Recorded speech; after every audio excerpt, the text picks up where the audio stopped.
अगर मैं आपसे कहूँ कि 10th स्टैंडर्ड उतना डिफ़िकल्ट है ही नहीं जितना लोगों ने बना रखा है, तो क्या आप मेरी बात मानोगे? Well I leave that decision to you. लेकिन हाँ, अगर आपने स्टार्टिंग से अपनी प्रिपरेशन अच्छी नहीं रखी या फिर स्टार्टिंग के महीनों को ऐसे ट्रीट किया जैसे वो आपकी पर्सनल वेकेशन ही चल रही है, तो फिर हाँ, बाद में रिग्रेट्स तो होंगी। Well, on that note, I am going to tell you 6 things that I wish I knew when I was new to 10th standard. Let's get into it. Okay. तो जो सबसे पहली बात आती है वो है कंसिस्टेंसी। देखो यार, मोटिवेशन नहीं टिकेगा, पहले के 1 हफ्ता रहेगा, 2 हफ्ता रहेगा, और अगर आप बहुत ही अच्छे स्टूडेंट हो तो 1 महीना रहेगा। उसके बाद reality will hit, different things will happen, there will be events, family functions, और उसमें मोटिवेशन नहीं टिकेगा। So in that case you need consistency and discipline.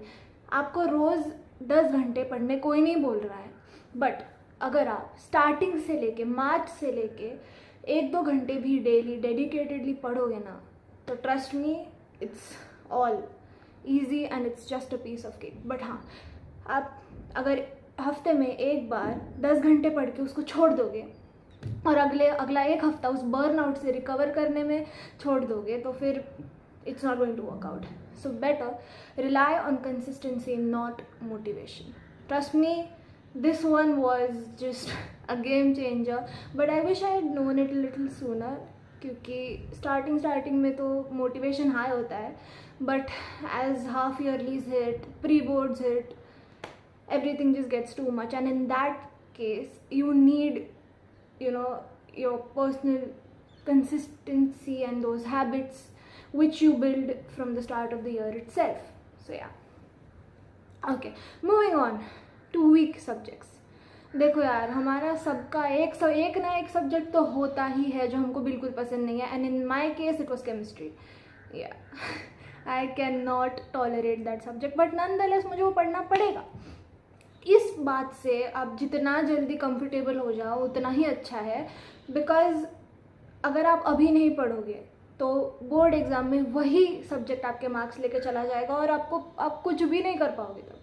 तो मैंने क्या किया था, मैंने केमिस्ट्री बहुत लेट पढ़ना शुरू किया था, उसकी वजह से मुझे एंड में बहुत प्रॉब्लम हुई थी।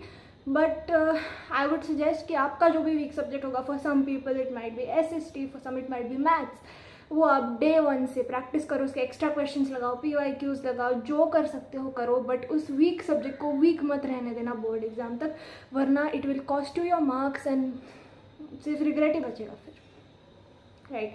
सो moving on to the third thing which is notes.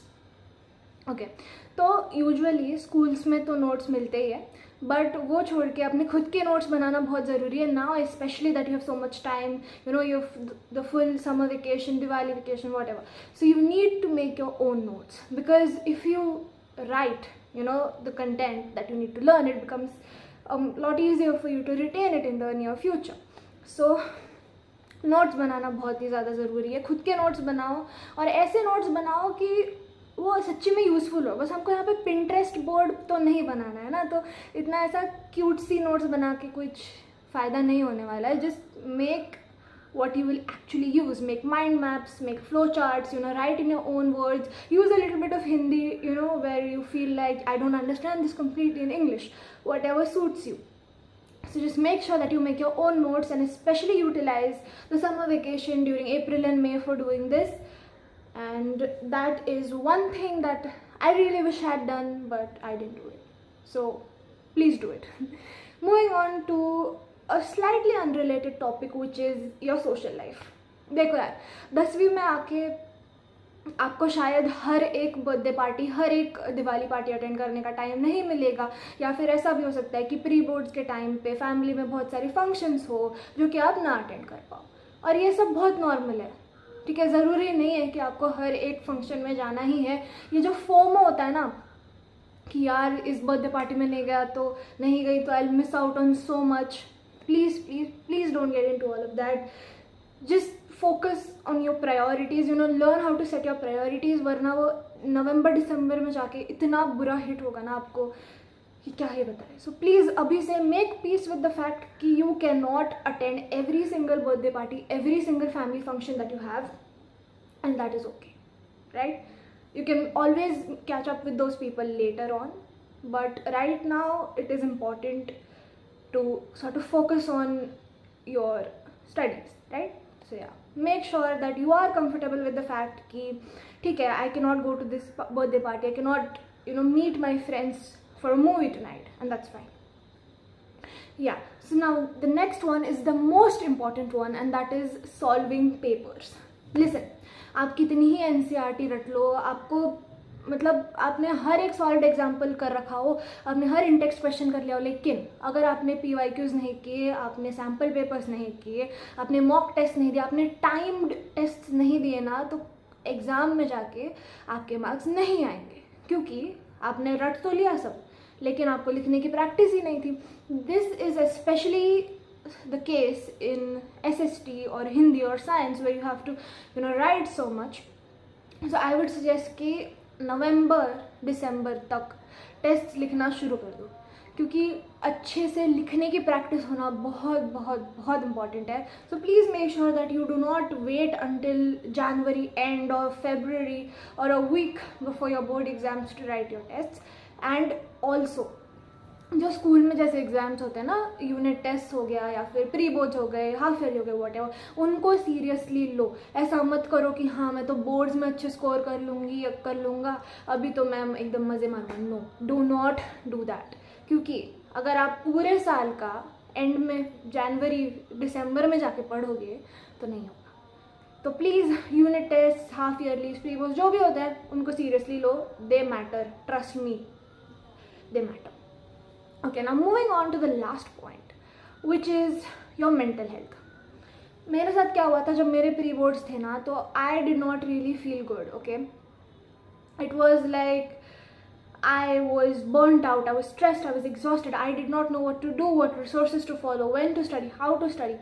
And this was because of my own mistakes, because I did not address these issues sooner in my related to my mental health. तो आप ऐसा मत करो. If you feel like I cannot keep up anymore or this is getting too much for me, please talk to someone. Please talk to a trusted adult or your friends or your parents, anybody that you trust, but make sure that your mental health is fine, it's safe and it's intact, because it's very important. क्योंकि क्या होता है कि जब boards बहुत पास में आ जाते हैं ना, जैसे जनवरी और फरवरी, तब आपके पास टाइम ही नहीं होता कि आप बैठ के आपके फीलिंग्स के बारे में वेंट करो, और तब सिलेबस कंप्लीशन का अलग चक्कर चल रहा होता है, पता नहीं बहुत सारी चीज़ें होती है जो मैं आगे की वीडियोस में ऑब्वियसली एड्रेस करूँगी. बट आज के लिए please just keep a check on your mental and physical health and make sure that you are catering to yourself as much as you are to your studies.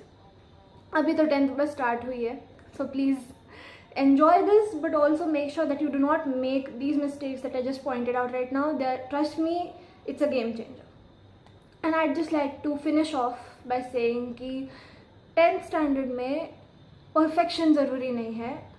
कोई आपको नहीं कह रहा है कि आप हर एक टेस्ट में 80 on 80, 100 on 100 लेके आओ, लेकिन कंसिस्टेंसी और डिसिप्लिन, अगर आप ये दोनों चीज़ें मास्टर कर लेते हो ना, I promise you board exam में टॉप करने से आपको कोई नहीं रोक सकता. So please just be careful about whatever I told you and stay tuned for more such content. Let me know what you think in the comments.